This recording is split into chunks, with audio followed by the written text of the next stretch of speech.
রাজ্যের সমস্ত শিক্ষা প্রতিষ্ঠানগুলোতে চলছে গ্রীষ্মাবকাশ।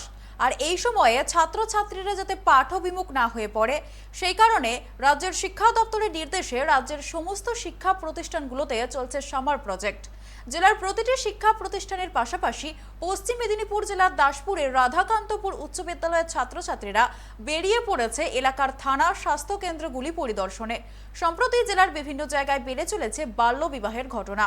ছাত্রীরা যদি বাল্য বিবাহের সম্মুখীন হয়ে পড়ে, তাহলে তারা কিভাবে প্রশাসনের দ্বারস্থ হবে, সে ব্যাপারেই তাদের সুপরামর্শ দেন থানার অফিসারেরা। গ্রীষ্মের ছুটি চলাকালীন যাতে ছাত্রছাত্রীরা পাঠবিমুখ হয়ে না পড়ে তার জন্য উদ্যোগী হয়েছে রাজ্য শিক্ষা দপ্তরের নির্দেশে রাজ্যের সমস্ত শিক্ষা প্রতিষ্ঠানগুলোতে শুরু হয়েছে সামার প্রজেক্ট। স্কুলের পড়ুয়াদের নিয়ে চলছে থানা এবং স্বাস্থ্যকেন্দ্রগুলি পরিদর্শন। সামার প্রজেক্টের একই ছবি দেখা গেল পশ্চিম মেদিনীপুর জেলাতেও। জেলার প্রতিটি শিক্ষা প্রতিষ্ঠানের পাশাপাশি দাসপুরের রাধাকান্তপুর উচ্চ বিদ্যালয়ের ছাত্রছাত্রীরা বেরিয়ে পড়েছে এলাকার থানা স্বাস্থ্যকেন্দ্রগুলি পরিদর্শনে।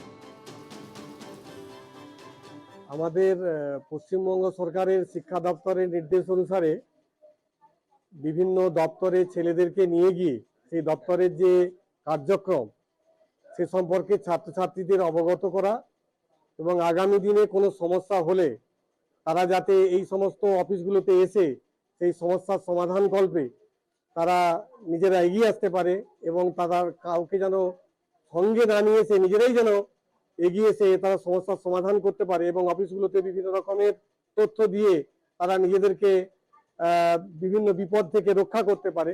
এই সমস্ত বিষয়গুলো এবং বিভিন্ন অফিসগুলোতে বিশেষ করে কি ধরনের কি কাজ হয় সেই কাজগুলো সম্পর্কে ওদের অবগত করানোর জন্যই পশ্চিমবঙ্গ সরকারের উদ্যোগের আমরা সাথী হয়ে এই বিভিন্ন দপ্তরে ছাত্রছাত্রীদের নিয়ে রাধাকান্তপুর উচ্চ বিদ্যালয় থেকে এসেছি।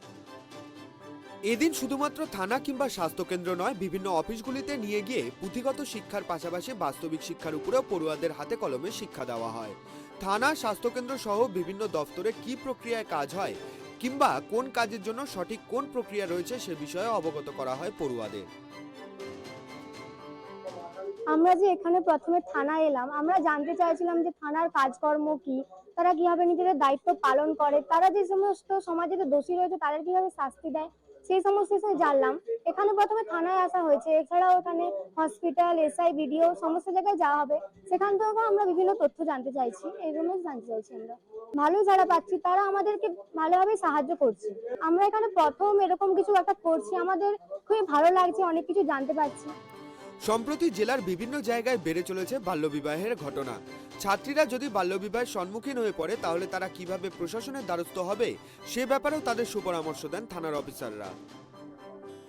এলাকার সার্বিক উন্নয়নের জন্য, সার্বিকভাবে পরিষেবা দেওয়ার জন্য, ল অ্যান্ড অর্ডার মেনটেন করে ট্রাফিকিং সমস্যার সমাধানের জন্য এই তিনটে জায়গায় আমাদের ক্যাম্প আছে এবং সেখানে যা যা ফোর্স, অফিসার, গাড়ির প্রয়োজন সেই রকম ভাবে সবকিছু দেওয়া চলছে গ্রীষ্মাবকাশ।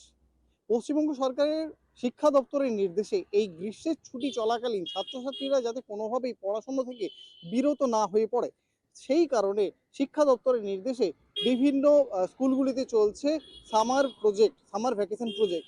এই প্রজেক্টের অংশরূপে আজ পশ্চিম মেদিনীপুর জেলার বিভিন্ন স্কুলগুলির পাশাপাশি দাসপুর থানার রাধাকান্তপুর স্কুল তারা বেরিয়ে পড়েছে এলাকার বিভিন্ন প্রতিষ্ঠানগুলি সম্বন্ধে নিজেদেরকে পরিচিত করে তুলতে। আজ তারা এসেছিল দাসপুর থানায়, যেখানে তারা অফিসারদের সাথে কথা বললেন। অফিসাররাও তাদের সাথে অত্যন্ত সহজভাবে মেলামেশার একটা সুযোগ তৈরি করে দিলেন। আরেকটি বড় ব্যাপার যেটা আমরা প্রতিনিয়ত দেখে থাকি যে কন্যাশ্রী প্রাপক যারা ছাত্রীরা তারা অনেক সময় বাল্যবিবাহের শিকার হয়ে পড়েন। বাল্যবিবাহের পরিস্থিতি যদি তৈরি হয় তারা কিভাবে এসে থানায় জানাবেন, তাদের কর্তব্যটা কি, এই সম্বন্ধেও জানিয়ে দিলেন থানার ভারপ্রাপ্ত আধিকারিক এবং অন্যান্য অফিসাররা। এরপরে এই ছাত্রছাত্রীরা যাবেন বিভিন্ন স্বাস্থ্যকেন্দ্র এবং অন্যান্য দপ্তরগুলিতেও। সার্বিকভাবে সামার প্রজেক্টটা ভীষণভাবে সফল করার প্রয়াসে রয়েছে জেলার বিভিন্ন স্কুলগুলি। পশ্চিম মেদিনীপুর থেকে Shubho Chakraborty report, tribe TV.